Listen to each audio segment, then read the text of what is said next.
You're walking through an old cemetery, weathered headstones, names you can't read anymore, dates worn smooth by rain and time, and then you see one that makes you stop. A grave marker, simple stone. The inscription reads, "Unknown." You stand there thinking about how strange that is. We know exactly where thousands of unknown soldiers are buried. We have tombs for saints, shrines for martyrs, memorials for apostles scattered across Europe and the Middle East. Peter is buried under the Vatican. Paul is under the Basilica of St. Paul outside the walls in Rome.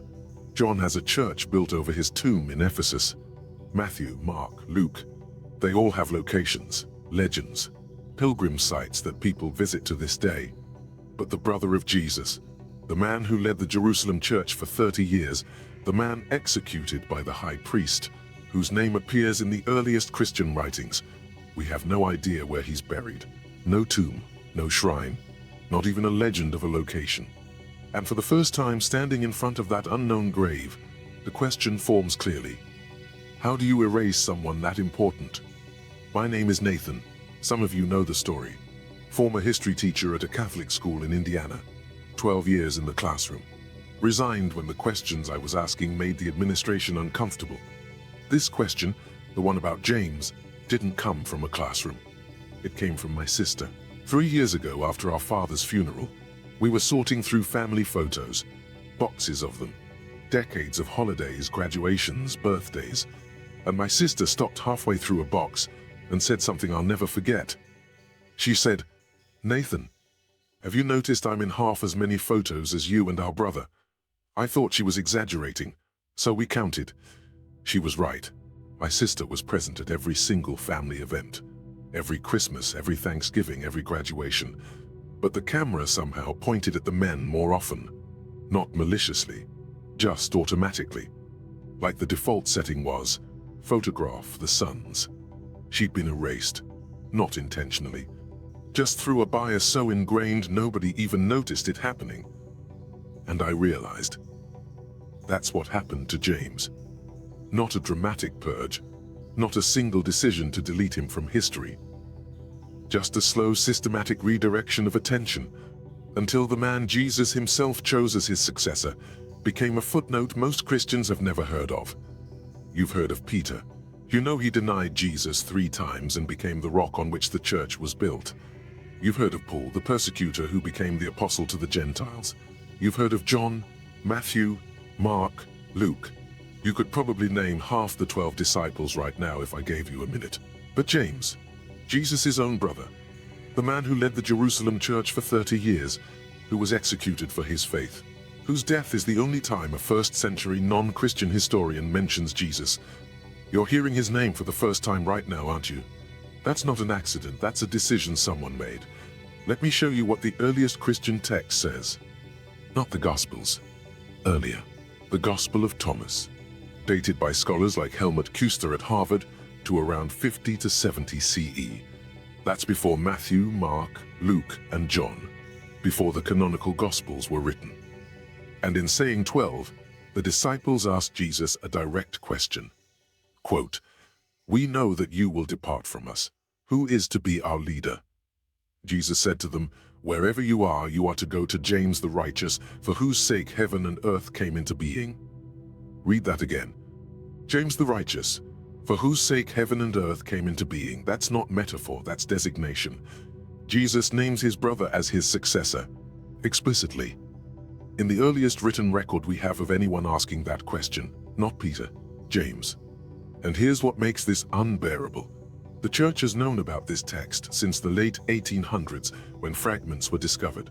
The complete text was found at Nag Hammadi in 1945.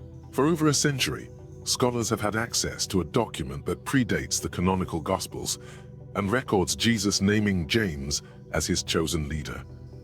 And most Christians have never been told it exists, because if they were, they'd ask the obvious question. Why did Peter become the first pope instead of James? Let me show you something else. This one's not from a banned text. This is from the book of Acts.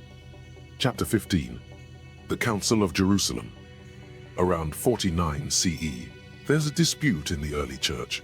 Do Gentile converts have to be circumcised? Do they have to follow Jewish law?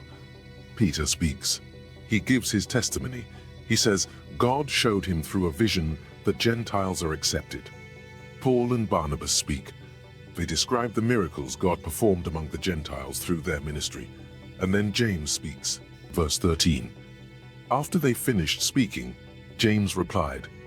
And in verse 19, therefore my judgment is that we should not trouble those among the Gentiles who turn to God. My judgment, not Peter's judgment, not Paul's judgment, James's judgment. And the decree that goes out, the official decision of the council, is issued in James's authority. Peter was the spokesman. Paul was the missionary. But James was the leader. Acts doesn't hide this. It's right there in the text. James presiding over the most important theological decision in early Christianity, making the final call, issuing the decree. And yet when you ask a Christian today who led the early church, they say Peter.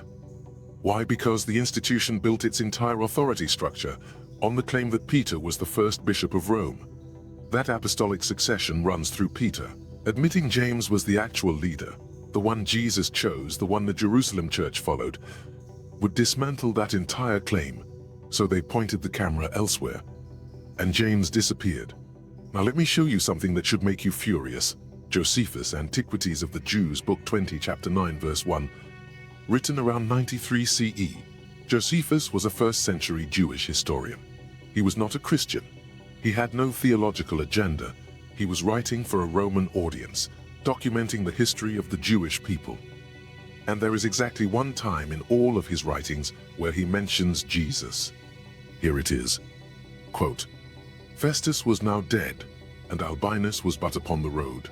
So he, Ananus the high priest, assembled the Sanhedrin of judges, and brought before them the brother of Jesus, who was called Christ, whose name was James. Stop there. The brother of Jesus, who was called Christ, whose name was James. Josephus assumes his audience knows who James is. James is the main subject of the sentence. Jesus is mentioned only to identify which James we're talking about. To the outside world, to non-Christians in the first century, James was more famous than Jesus. Jesus was the guy whose brother James got executed. That's how a neutral historian described it. And 2,000 years later, most Christians know everything about Jesus and nothing about James. How does that happen? If you ever felt like something was missing from the version of Christianity you were taught, like the focus was always on institution and doctrine instead of the actual teachings, you weren't imagining it. You were sensing the absence of James. The version of Christianity he led, the one that came directly from Jesus' own family, was Jewish. It observed Torah. It emphasized works alongside faith. It was rooted in Jerusalem, in the language Jesus spoke, in the culture Jesus lived in. That version didn't win. Paul's version won. The version that said Gentiles didn't need to follow Jewish law. The version that spread across the Roman Empire. The version that became the religion of emperors and popes. And the moment Paul's version won, James's version had to be erased. Because you can't have two origin stories. You can't say Peter was the rock and also admit that James was the leader. You can't build an institution on apostolic succession through Rome and also acknowledge that the actual successor was in Jerusalem. So they made a choice. They kept Peter. They erased James. And they did it so thoroughly that most people hearing this right now are learning about him for the first time. Let me show you how deep the erasure goes. Josephus, a 2nd century Christian historian. His writings are preserved by Eusebius in the 4th century. Josephus describes James as a man who prayed so intensely that the skin on his knees became hard like a camel's from kneeling. He says James was permitted to enter the Holy of Holies in the Jerusalem temple, the innermost sanctuary, the place only the high priest could enter, once a year, on the Day of Atonement. Jewish religious authorities gave James access that no other Christian had. Not Peter, not Paul, not John, James. Because the Jewish leaders in Jerusalem recognized his authority, his righteousness, his adherence to the law. He was a bridge between the Jesus movement and traditional Judaism. He held both worlds together, and when he was killed, that bridge collapsed. Josephus records the execution, 62 CE. The Roman governor Festus had just died. His replacement, Albinus, hadn't arrived yet. There was a power vacuum. And in that window, the high priest Ananus ben Ananus convened an illegal session of the Sanhedrin, charged James with breaking the law, and had him stoned to death. Josephus says the execution enraged the most fair-minded people in the city. They complained to Rome. Ananus was removed from office after only 3 months. Think about that. If James was insignificant, why did the high priest need to execute him personally the moment Rome wasn't watching? And why was there public outrage? Because James mattered. To Jews, to Christians, to everyone in Jerusalem who saw him as a righteous man caught between two worlds. And 30 years later, when the Gospels were being written, his name was already fading. Here's what haunts me most about this. The Epistle of James. It's in the New Testament. You've probably never read it.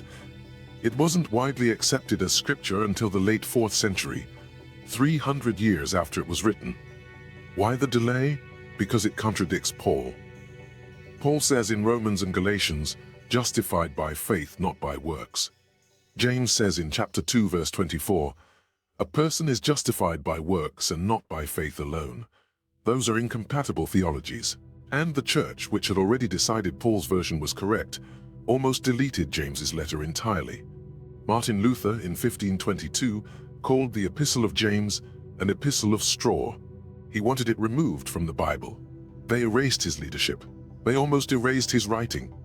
And they succeeded in erasing his tomb. We don't know where James is buried. There are legends.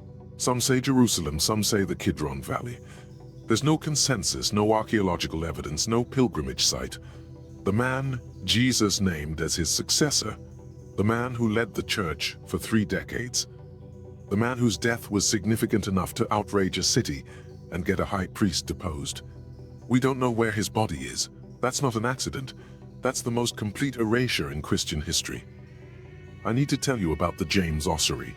In 2002, an ancient limestone box surfaced in Israel, an ossuary, used in 1st century Jewish burials to hold bones after the flesh decomposed, and on the side, in Aramaic, an inscription, James, son of Joseph, brother of Jesus. If it's authentic, it's the only physical artifact directly connected to Jesus' family. The discovery made international news, and then the controversy started. The Israel Antiquities Authority declared it a forgery. They said the inscription was added recently to a genuine ancient box. The owner, Oded Golan, was arrested, charged with fraud, tried for 7 years, and in 2012, he was acquitted. The court found no evidence of forgery. Paleographers from the Sorbonne and Hebrew University authenticated the inscription. Geochemical analysis confirmed the patina was ancient. The ossuary is real. But the controversy around it is so bitter, so polarized, that most people assume it's fake. Even James's bone box became a battleground, because admitting it's real means admitting James was important enough to be remembered.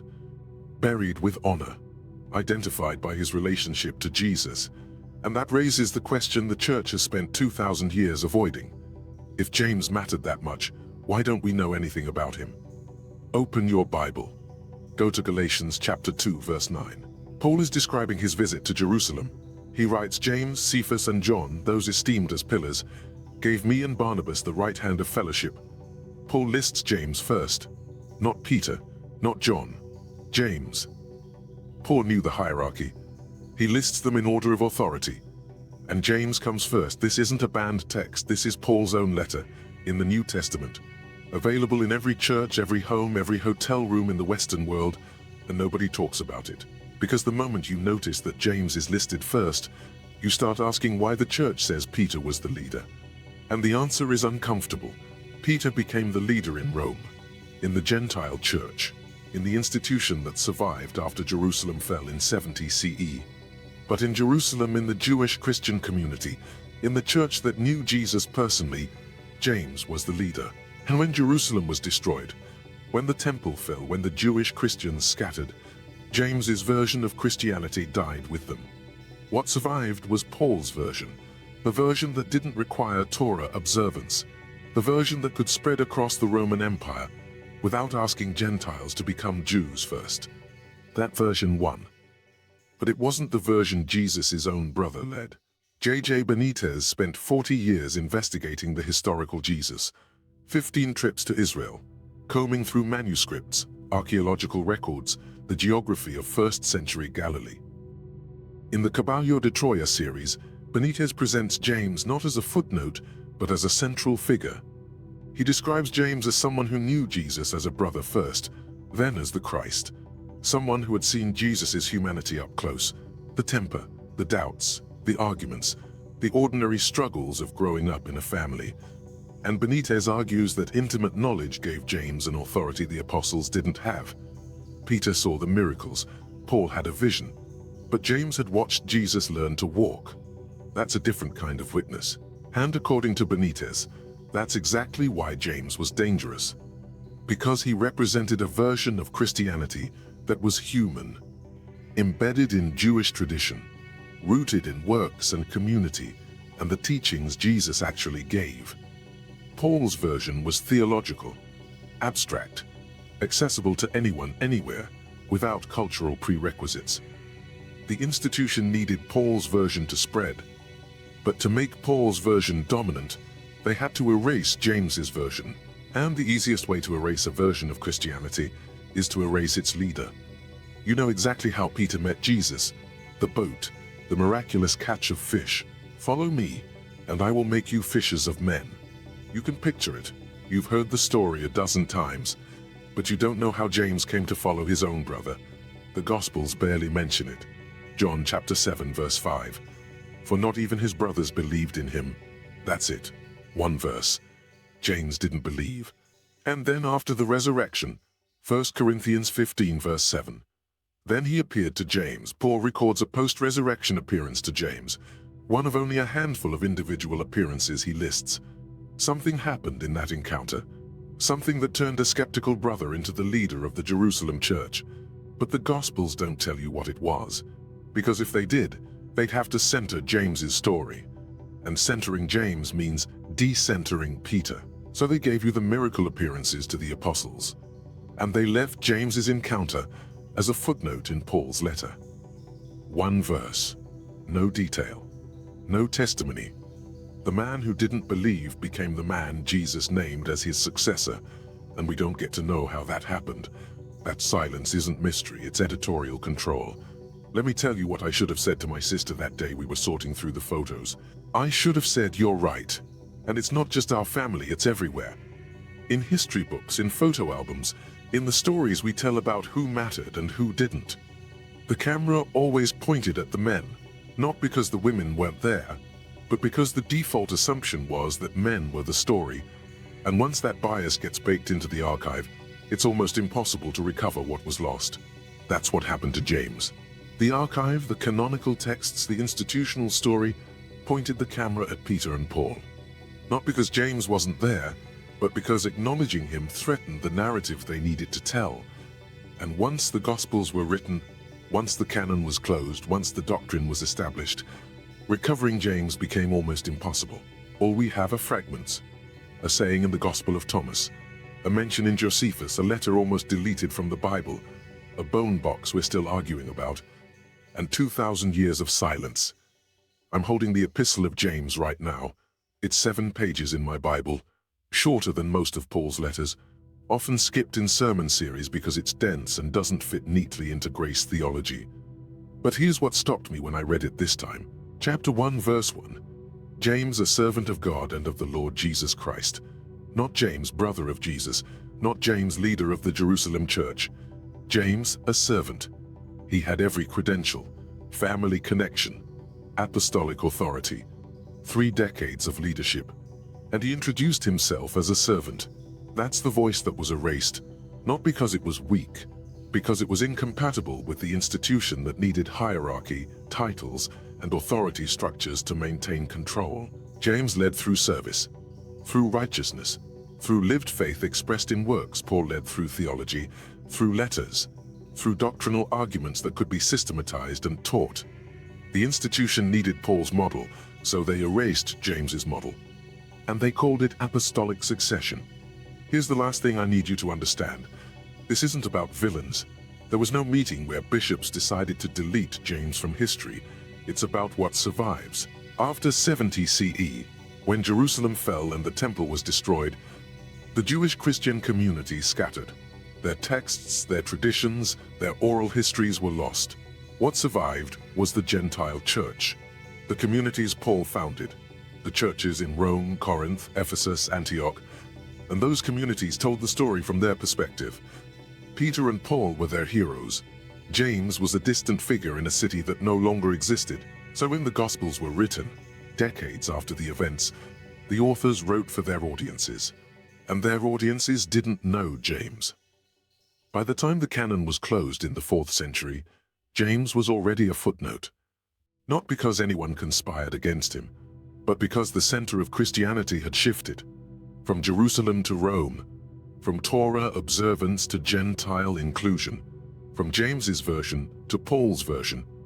And once that shift was complete, there was no going back. The institution that survived was built on Peter's rock, not James's righteousness. And the man Jesus himself chose became the brother history forgot.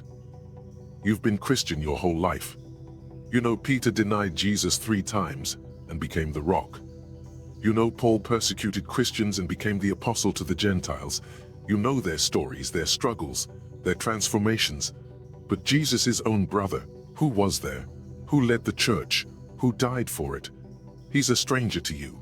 That's not because his story wasn't important. It's because the institution that taught you this history needed you to focus somewhere else. And the easiest way to control a story is to control what gets remembered. James was erased so thoroughly that most Christians don't even know they're missing him. But you know now. And the question is, what are you going to do with that? I'm standing here 23 years into my career as a historian, and I'll tell you honestly, I don't know everything about James. Nobody does. The sources are too fragmented, the silence is too deep. But I know this. Jesus named him. The earliest text says so. The Jerusalem church followed him. Acts confirms it. A non-Christian historian mentioned Jesus only to identify James. Josephus documented it, and 2,000 years later, he has no tomb, no shrine, no memorial. Just a disputed bone box, and a letter the church almost deleted. That's not divine mystery. That's human erasure, and it's time we called it what it is.